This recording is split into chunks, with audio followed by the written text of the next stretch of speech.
Hello लाडक्या बहिणींनो आणि लाडक्या ताईंनो, तुमच्यासाठी सर्वात मोठी अपडेट आलेली आहे. लाडक्या बहिणींनो, खुश खबर, खुश खबर, खुश खबर.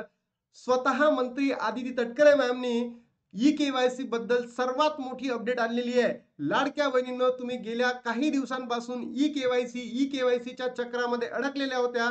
त्या चक्रातून बाहेर काढण्यासाठी आदितीताई तटकरेंनी स्वतः काल पत्रकार परिषदेमध्ये मोठी बातमी दिलेली आहे. आज 8 ऑक्टोबर ई-केवायसी ची प्रक्रिया कशी पूर्ण करावी याबद्दल सरकारचा मोठा निर्णय आलेला आहे. जो दुसरा ओटीपीचा प्रॉब्लेम होता, ज्या बहिणी अनाथ होत्या, ज्या बहिणींकडे वडील नव्हते, पती नव्हते, ज्या बहिणींकडे मोबाईल नव्हते, ज्या बहिणी शिक्षित होत्या, त्या प्रत्येक बहिणींसाठी आता मोठी खुशखबर आलेली आहे. तत्पूर्वी लाडक्या बहिणींनो, तुम्ही कमेंट बॉक्समध्ये सांगा 16वा हप्ता म्हणजेच ऑक्टोबर महिन्याचा हप्ता, ज्याला आपण निवडणुकीपूर्वी लाडक्या बहिणींना खुश करण्यासाठी देण्यात आलेला हप्ता म्हणून सुद्धा ओळखतो, तो जमा झालाय की नाही. त्याचबरोबर तुम्ही जर बघितलं असेल 4 नोव्हेंबर पासून आचारसंहिता लागली तर 3 डिसेंबर पर्यंत असणार आहे. तर या दिवसांमध्ये तुम्हाला हप्ता वाटप होऊ शकतो का 17वा हप्ता, याची सुद्धा आतुरता तुम्हाला लागलेली असेल. सगळ्या प्रश्नांना या व्हिडिओच्या माध्यमातून विस्तृत तुम्हाला मी सांगणार आहे.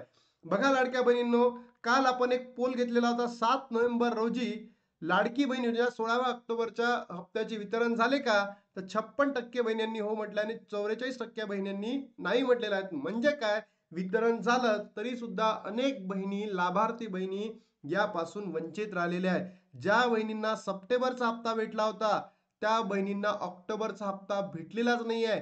निधीमध्ये वाढ झाली असून सुद्धा लाडक्या बहिणींची संख्या कमी झाली आहे. तर मला असं म्हणायचं आहे, भ्रष्टाचार तर होत नाही आहे. लाडक्या बहिणींच्या अकाउंटमध्ये पैसे जमा व्हायचे होते, तर कोणाच्या दुसऱ्याच्या अकाउंटमध्ये तर जमा झाले नाही. तर तुमची प्रतिक्रिया काय, नक्की कमेंट बॉक्समध्ये सांगा. त्यानंतर आचारसंहितेमध्ये 17वा हप्ता तुम्हाला भेटणार का, वितरण होणार का, तर याचं उत्तर आहे लाडक्या बहिणींनो, नाही, नाही होणार. हे वितरण तुम्हाला डिसेंबर महिन्यामध्ये 8 ते 13 तारखेमध्ये नोव्हेंबरचा हप्ता भेटणार. तर बघा लाडक्या बहिणींनो, ज्या न्यूज साठी तुम्ही आतुरतेने वाट बघत होते, ती न्यूज मी तुम्हाला सांगणार आहे. सगळ्या गोष्टी प्रूफ सहित दाखवणार आहे. स्वतः आदिती तटकरे मॅमनी त्यांच्या फेसबुक हँडलला काय सांगितलेलं होतं, की सर्व लाभार्थ्यांना ऑक्टोबर महिन्याचा, सर्व पात्र लाभार्थ्यांना ऑक्टोबर महिन्याचा लाभ जमा होणार आहे. सर्व पात्र लाभार्थी किती होते, 2,40,00,000 इतक्या बहिणी पात्र होत्या आणि निधी दिल्या होत्या, किती दिला होता, 410,30,00,000. आणि अजूनही लाडक्या बहिणींच्या अकाउंटमध्ये पैसे जमा झाले नाही. मी तुम्हाला पोल सुद्धा दाखवला. आणि त्याच्या खालच्या पॅराग्राफमध्ये त्यांनी म्हटलं होतं, की 18 नोव्हेंबरच्या आधी ई-केवायसी प्रक्रिया पूर्ण करावी. पण कोणत्या, सर्व लाडक्या बहिणी. आणि सर्व लाडक्या बहिणी जर बघितलं तर 2,65,00,000 इतक्या बहिणी आहेत. आणि तुम्हाला जर बघितलं असेल तर 80,00,000 2 दिवसाच्या पहिले डेटा आला. आता 10-10 लाख करणार आहे, म्हणजे 1 करोड झाल्या असतील आतापर्यंत. आपण जेव्हा तुम्ही व्हिडिओ बघाल तेव्हापर्यंत 1 करोड बहिणींची ई-केवायसी झालेली आहे. मग आता हे तर आदितीताई तटकरेंनी म्हटलं, तर असंच आदितीताई तटकरेंनी काल पत्रकार परिषदेमध्ये बोलताना ई-केवायसी बाबत मुदत वाढवण्याबाबत तत्कालीन परिस्थिती पाहून निर्णय घेतला जाईल, असं आदितीताई तटकरेंनी वक्तव्य केलेलं आहे. म्हणजे काय, परिस्थिती बघून ही ई-केवायसी ची प्रक्रिया पुढे जाणार, मागे जाणार, याबद्दल आदितीताई तटकरे स्वतः भाष्य करेल, असं त्यांनी सांगितलेलं आहे. त्याच्या माध्यमातून जर आपण बघायला गेलं लाडक्या बहिणींनो, 18 सप्टेंबर पासून ही प्रक्रिया सुरू झालेली होती ई-केवायसी ची. पण तांत्रिक अडचणीमुळे सर्व्हरची क्षमता कमी होती आणि ते 5 लाखावरून आता किती केलं, 10 लाख केली. दूर झालेल्या तांत्रिक अडचणी आणि ई-केवायसी ची वाढलेली क्षमता पाहून 18 नोव्हेंबर पर्यंत सर्व लाभार्थी ई-केवायसी पूर्ण होणे अपेक्षित आहे. 18 नोव्हेंबर पर्यंत, अजून डेट वाढलेली नाहीये, पण डेट वाढणार म्हणजे वाढणार. 18 नोव्हेंबर पर्यंत त्यांनी त्यांच्या फेसबुक हँडलला सांगितलं होतं की ई-केवायसी कंप्लीट करून घ्या. पण तुम्हीच बघा, तुमच्याच लक्षात येईल की खरंच वाढणार की नाही म्हणून. मात्र काही प्रमाणात लाभार्थ्यांची ई-केवायसी राहिल्यास तत्कालीन परिस्थिती पाहून निर्णय घेण्यात येईल. तत्कालीन परिस्थिती नाही, निर्णय घ्यावाच लागेल. आता बघा लाडक्या बहिणींनो, मी तुम्हाला थोड्याच वेळेस अगोदर सांगितलं की सर्व पात्र बहिणी किती आहे, पात्र बहिणी 2,40,00,000. सर्व लाडक्या बहिणी किती आहे, सर्व लाडक्या बहिणी 2,65,00,000. ई-केवायसी किती लोकांची झाली आहे, 80 लाख 2 दिवसाच्या अगोदर. आज झाली असेल तर 1 करोड पकडू. बरोबर. कारण की त्यांनी म्हटलं ना, 10 लाख वाढवण्यात आले. दररोजचे 10 लाख जरी पकडले, तर म्हणजे किती झाले? 1 करोड झाले असतील. वापस किती बाकी आहे? 1,65,00,000. हा, यापैकी असं म्हणणं काही बहिणींची हाफ केवायसी झाली आहे. ते सुद्धा तुम्हाला माहित असेल. बरोबर. तर लाडक्या बहिणींनो, तुम्ही विचार करा, उरलेल्या दिवसांमध्ये पॉसिबल आहे का हो? पॉसिबल आहे का? तुम्हीच थोडा विचार करा, की ई केवायसी होणार आहे किती? 1,65,00,000 बहिण्यांची. उरले किती दिवस? ऑलमोस्ट आजची किती आहे? 8 तारीख आहे. 18 तारीख म्हणजे 10 दिवसामध्ये पॉसिबल आहे. 1 करोड होईल. 65,00,000 बहिण्यांचं का? म्हणून सरकार ई केवायसीची मुदत वाढ देणार म्हणजे देणार, हे आता कन्फर्म झालेलं आहे. त्यानंतर पती नाही, वडील हयात नसलेल्या महिलांची समस्या सोडवणार 100%. सोडायलाच पाहिजे होती. शेवटच्या 10 दिवसांमध्ये नाही, पहिले सोडवायला पाहिजे, ज्या दिवशी ई केवायसी सुरू झाली त्याच दिवशी. मग फक्त वडील नाही, पती नाही याच बहिण्यांचे का? ज्या बहिणींकडे मोबाईल नाही आहे, बरोबर, त्यांचं काय? ते काही बहिणी अशा आहे की थंबनी आपली ई केवायसी कंप्लीट करतात, त्या बहिण्यांचं का? ज्या बहिणी अनाथ आहे त्यांचं का?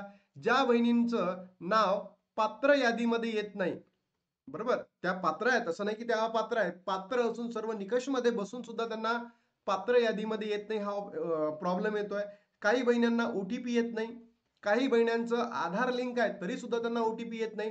मग अशा बहिणींसाठी सुद्धा सरकार प्रयत्न करत आहे आणि 1 ते 2 दिवसांमध्ये अपडेट द्यायला पाहिजे. आता असं हवेवर गोष्टी करून चालणार नाही. लाडक्या बहिणींना लवकरात लवकर अपडेट द्यायला पाहिजे.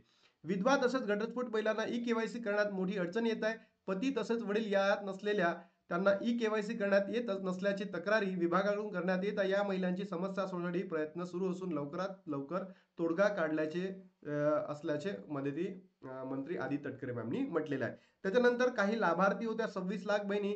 या 26 लाख बहिणीपैकी 20 लाख बहिणी अपात्र ठरल्या आणि 20 लाख बहिणी पात्र ठरल्या आणि 6 लाख बहिणी अपात्र ठरल्या. आणि त्याचं कारण सांगितलंय की त्या लाडक्या बहिणींची ओळख होऊ शकली नाहीये.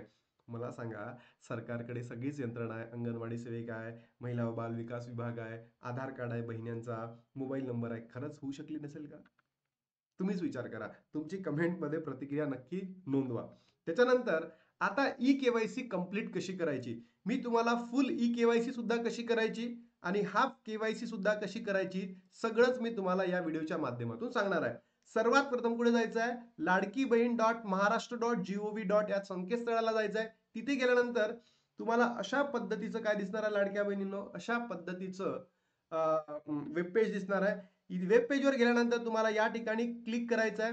ई केवायसी प्रक्रिया पूर्ण करण्यासाठी इथे क्लिक करा. क्लिक केल्यानंतर लाडक्या बहिणींनो, तुमच्या समोर अशा पद्धतीचं नेक्स्ट वेब पेज तयार होईल, ओपन होईल. तिथे लिहिलं आहे लाभार्थी आधार क्रमांक, म्हणजे जी बहीण आहे तिचा आधार क्रमांक या ठिकाणी टाका. टाकल्यानंतर हा जो कॅप्चा कोड आहे इथे टाका, बरोबर, आणि खाली मी सहमत आहे वर टिक करून खाली ओटीपी पाठवावर टिक करा.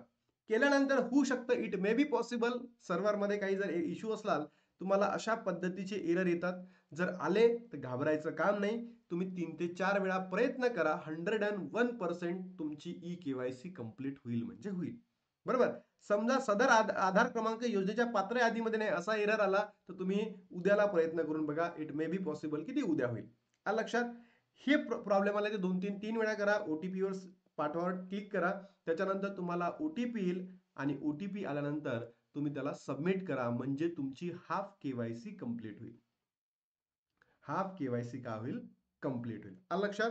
त्याच्यानंतर याच्यावर सबमिट केल्यानंतर तुम्हाला पती किंवा वडील यांचा आधार क्रमांक टाकण्याचा तिथे काय दिलं जाईल? ऑप्शन दिलं जाईल. तुम्ही त्यांचा आधार क्रमांक टाका.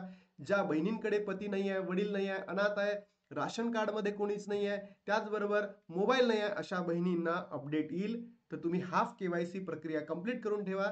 ज्या बहिणींकडे पती आहे, वडील आहेत, त्यांनी काय करा? टाका. हा कॅप्चा कोड टाका, मी सहमत आहे वर टिक करा आणि ओटीपी पाठवावर सबमिट करा. त्याच्यानंतर तुम्हाला ओटीपी येईल. ओटीपी या ठिकाणी टाका. सबमिट केल्यानंतर तुम्हाला अशा पद्धतीचं नेक्स्ट वेब पेज ओपन होईल. इथे तुमचे वडील किंवा पतीचं नाव ज्यांचं तुम्ही आधार कार्ड टाकलाय तिथे तुमचं ऑटोमॅटिक येईल. जात प्रवर्ग योग्य पद्धतीने निवडा. तुम्ही ओपन असाल तर तुम्ही सर्वसामान्य निवडा. तुम्ही जर विशेष मागासवर्गीय असाल तुम्ही इथे विशेष मागासवर्ग दिलाय. ओबीसी असाल तर इतर मागासवर्ग म्हणून दिलेला आहे. बाकी तुम्ही तिथे दिलेला आहे. त्याच्यानंतर जे दोन्ही प्रश्न आहे लाडक्या बहिणींनो, माझ्या कुटुंबातील सदस्य निवृत्त वेतन घेत नाहीत. येस, घेतच नाही ना, म्हणजे इथे काय करायचं आपल्याला? होय. आणि माझ्या कुटुंबातील केवळ एक विवाहित एक अविवाहित महिला लाभ घेत आहे, इथे सुद्धा काय करायचं आहे, होय घेत आहे. 2 पेक्षा जास्त असेल तर नाही करा. 2 पेक्षा कमी असेल, कसंही असेल, कमी असेल म्हणजे अविवाहित असेल, विवाहित असेल, एकच असेल तरी तुम्ही तिथे होय केलं चालेल, पण 2 पेक्षा जास्त असेल तर नाही करा. इथे काय करायचं, इथे इथे टिक करायचं आणि सबमिट करा. मग तुम्हाला अशा पद्धतीचा मेसेज येईल, म्हणजे तुमची ई केवायसी प्रक्रिया कंप्लीट झालेली असेल. मग तुम्हाला आता चेक करायचं आहे की तुमची खरंच प्रक्रिया म्हणजे झाली की नाही. तर पहिल्या पेजवर वापस जायचं, रिफ्रेश करायचं, लाभार्थी आधार क्रमांक टाकायचा, कॅप्चा कोड टाकायचा, मी सहमत आहे वर टिक करायचं, ओटीपी पाठवा. तुम्हाला अशा पद्धतीचा या ठिकाणी मेसेज येईल. बरोबर. तर ही लाडक्या बहिणींनो खुश खबर होती. अशा पद्धतीने तुम्ही तुमची ई केवायसी करू शकता. आदित्य तटकरे मॅमनी जे वडील नाही आहे, पती नाही आहे, त्यांचा जो सेकंड ओटीपीचा प्रॉब्लेम होता, बहिणी अनाथ आहे, बहिणी सुशिक्षित नाही आहे, बहिणींकडे राशन कार्डमध्ये कोणीही नाही आहे, अशा बहिणींचा प्रॉब्लेम दूर होणार. आज किंवा उद्यामध्ये ती अपडेट येणार. तर लाडक्या बहिणीनं तुम्ही फक्त तुमची हाफ ई केवायसी करून ठेवा आणि लवकरात लवकर ई केवायसी करून घ्या. आता इथे थांबतो आणि भेटतो तुम्हाला नवीन व्हिडिओमध्ये. तुमच्या काही प्रतिक्रिया असतील ना, नक्की कमेंट बॉक्समध्ये सांगा. ठीक आहे. Bye bye.